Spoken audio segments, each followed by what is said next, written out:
Hey everyone, welcome back. Hope you're having a fantastic day so far.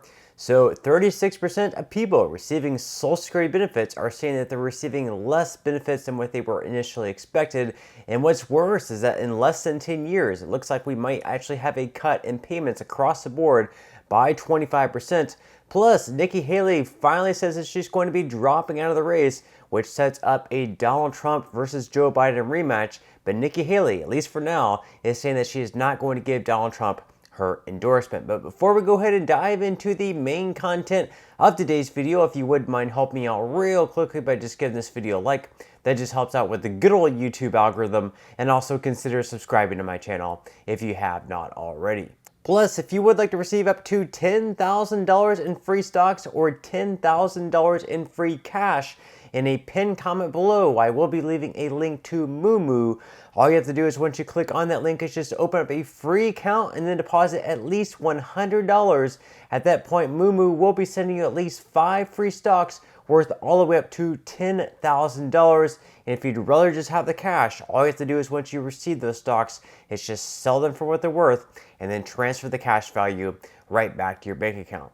Okay, so diving right into our lead story of today's video, and that involves Social Security beneficiaries, and most of them, when polled, 36% of them are saying that they're now receiving less benefits than what they initially expected.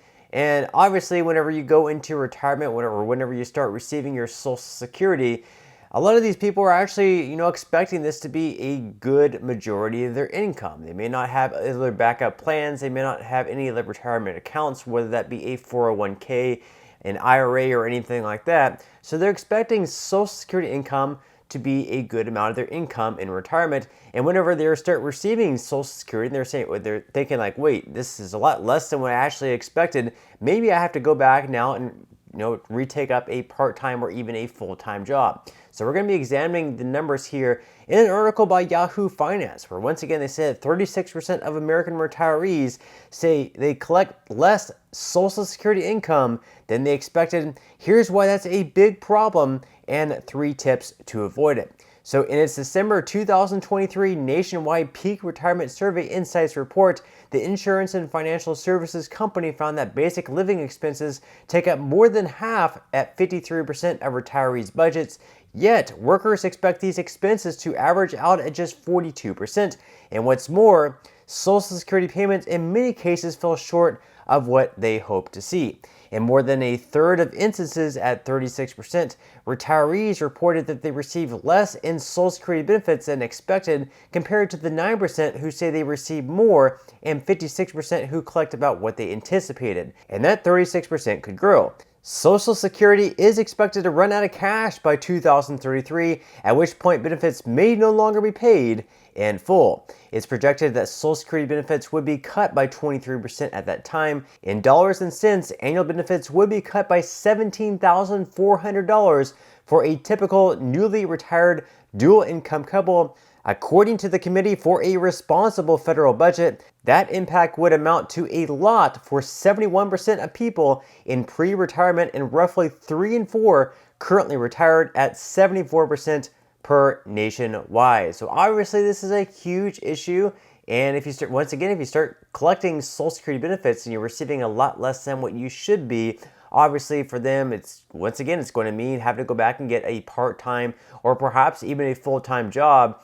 And as far as ways that they suggested to fix it, it would be like, investing some of the money, putting some of the money aside now. Maybe if you're within like 10 years of retirement, open up some type of IRA, whether that be a Roth IRA or a traditional IRA, or just try to stash savings aside. That way, if you're not going to have enough in your Social Security benefits to get by, at least you'll have this other form of investment income, which you can use to sort of supplement whatever you're receiving through Social Security. Now, in some other news, just this morning, after Nikki Haley lost the majority of the states yesterday to Donald Trump, other than Vermont, where Nikki Haley actually won, she finally decided to drop out of the race. She's calling it quits, even though it was pretty much over anyways. According to The Hill here, Haley suspends campaign. She's saying it's now up to Trump to earn my supporters' vote. She is not yet endorsing Trump. Let's go ahead and listen to her and what she has to say. In all likelihood, Donald Trump will be the Republican nominee when our party convention meets in July. I congratulate him and wish him well. I wish anyone well who would be America's president. Our country is too precious to let our differences divide us. I have always been a conservative Republican and always supported the Republican nominee. But on this question, as she did on so many others, Margaret Thatcher provided some good advice when she said, quote, "Never just follow the crowd. Always make up your own mind." It is now up to Donald Trump to earn the votes of those in our party and beyond it who did not support him.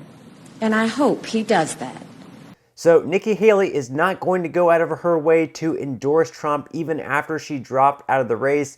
That is probably mostly in part due to the fact that Trump has really just been bashing her over the past few months. And like I've stated numerous times on this channel before, I don't think it's in Trump's best interest to be going out of his way to put Haley down or put those who are voting for her down, because at the end of the day, he was going to win this race. He was going to be the Republican nominee. There was no way that Nikki Haley was actually going to defeat him. So at this point in time, he really needs to be consolidating the middle. He needs to be taking people who were voting for Nikki Haley and making them fans of him, because at the end of the day, the November elections are going to come around. It's going to be Trump versus Biden, and Trump needs all the votes that he can get. And sure, maybe he could still beat Biden without the Nikki Haley supporters, but certainly, having Nikki Haley supporters come over to him really is only going to help him at the end of the day. But of course, last night, according to The Hill, Trump actually ended up slamming Haley, then invited her supporters to back his campaign. So according to The Hill, former President Trump ripped Nikki Haley on Wednesday as she dropped out of the GOP presidential race, even as he encouraged her supporters to back his campaign. He said, quote, "Nikki Haley got trounced last night in record-setting fashion, despite the fact that Democrats, for reasons unknown, are allowed to vote in Vermont and various other Republican primaries," Trump wrote on Truth Social. He went on to say that much of her money came from radical left Democrats, as did many of her voters, almost 50% according to the polls. He then went on to say that at this point, "I hope she stays in the race and fights it out until the end." Trump then thanked his family and boasted about his success on Super Tuesday when he won each state contest except for Vermont's. The former president added that he would further like to invite all of the Haley supporters to join the greatest movement in the history of our nation. He said, "Biden is the enemy. He's destroying our country. Make America great again." And then, of course, on top of all that, we finally had the Senate Minority Leader come out in Mitch McConnell and make his endorsement towards Donald Trump. Of course, there has been a lot of rift between the two.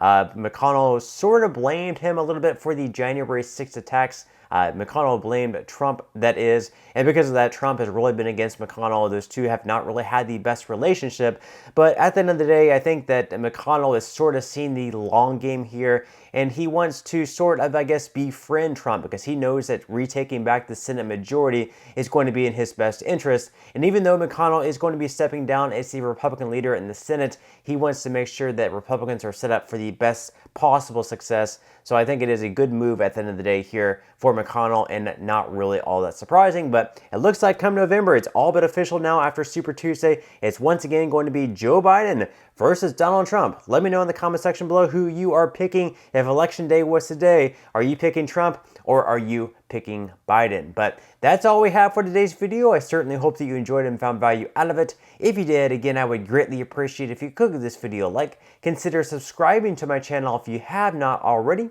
and I will see you in the next video.